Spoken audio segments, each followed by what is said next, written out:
Daisy, what do you think the difference in the game was in the end? Yeah, disappointing result.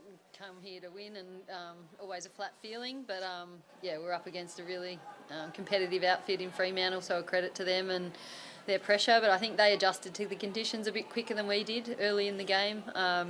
Just their ability to be first to the ball and get it moving their way. We were a little bit off in that department. And then a couple of moments of just defensive accountability that cost us like 2 almost uncontested marks in our goal square to give them their first 2 goals in that first half on a day where easy goals are hard to come by and make up. I think that just gave us a bit of catch up to do. But to our players' credit, I thought after quarter time they were able to turn the game in terms of our ability to win contested possession, ground ball gets, and then our decision making with ball in hand got better, and that helped us generate opportunities. We ended up +10 for inside 50s in the game. Periods of momentum where we just didn't capitalise, and like I said, they did because of a couple of poor defensive moments. But conditions like this, it just comes down to little moments like that. But the good thing for us, and we come away with a bit of confidence that we're right in it, and the gap isn't big.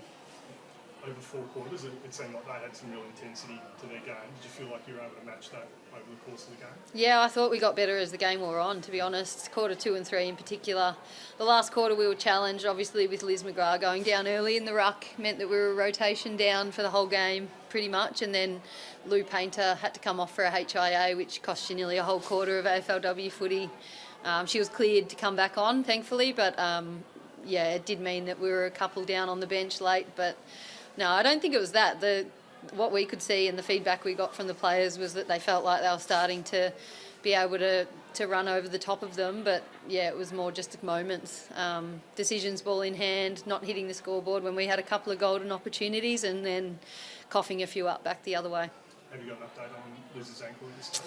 It's pretty swollen. She'll be assessed during the week and couldn't play out the game, which was a shame for her, but hopefully it's not too bad. When you talked during the week about this being potentially the side's best chance to get that first derby win, were you happy with how the side performed under that sort of pressure? Yeah, well, we were saying that it was our best chance to beat them because it was our next one. You know, we're not shying away from that expectation as you start to improve and people pay attention to what we're doing and how we're growing as a team. Like, you can't help what people say about you. You just got to keep turning up and working hard and looking to improve, and that's our challenge now. We didn't get the result we wanted, but let's attack our week and keep getting after our game the same way we have when we've got the nourishment of singing the song. We have to be able to do that now and be humble and get to work. You mentioned missed opportunities. You guys had 11 inside 50s to 4 in that first quarter. Are you a bit concerned with how long it's going to take you guys to get that goal even though you're owning territory? It's something we keep working on, is our efficiency inside 50, and we're putting the work in. Yeah, today was a little bit different. Fremantle flooded a fair few numbers back, so it enabled us to get territory but made it hard to score. But yeah, it's something we're always working on, definitely. We feel like we've got a dangerous forward line when we get the ball in there the right way. But yeah, it was a challenge today with the conditions and some of the look that Fremantle gave us, and that was a credit to how hard they defended. And how proud were you of the response after half-time going into that great goalless and then to come out and get the game back into your favour and get in front and score going into the last? Must have been good. Yeah, proud of them, and that's one of the pleasing things this year, is that they've got great belief.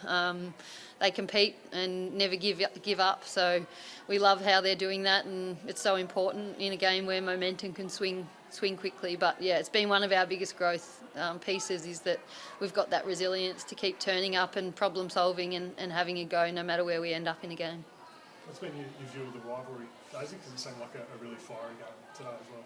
Yeah, I think it's unique in the 2-team towns like this. A lot of the players know each other from their friendship circles and having played a lot of footy together prior to AFLW or through the pathways. So yeah, that's unique in itself, but then they get out there and it's fierce. I mean, this was the only game of AFL footy in the state with both teams out of finals and it being a derby. So it just brings a bit more attention and focus on this game, which is great for women's footy. And yeah, we want to keep being able to live up to big games and big moments like that. But, you know, our players know that big games like this, no matter how many people are watching it, you sort of just default to your average during the week. So that's our challenge, is just keep becoming more and more consistent and keep improving our average so it stands up on days like this.